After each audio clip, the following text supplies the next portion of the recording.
जय हिंद. मी बहुजन विकास अभियानचा प्रमुख संजय कुमार.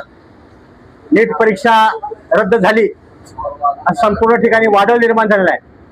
कारण विद्यार्थ्याने अत्यंत परिश्रम करावं, आई वडिलांनी लाखो रुपये घालावं आणि ऐत्या वेळी परीक्षा रद्द व्हावी ही दुर्दैवी बाब आहे.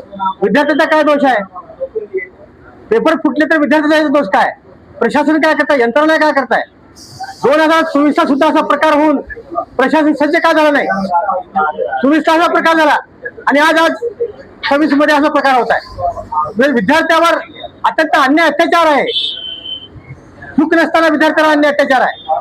म्हणून याची सखोलपणे चौकशी अत्यंत चांगल्या प्रकारे चौकशी झाली पाहिजे. आणि पेपर फुटीची संशय सुई आहे ते नाशिक म्हणतात.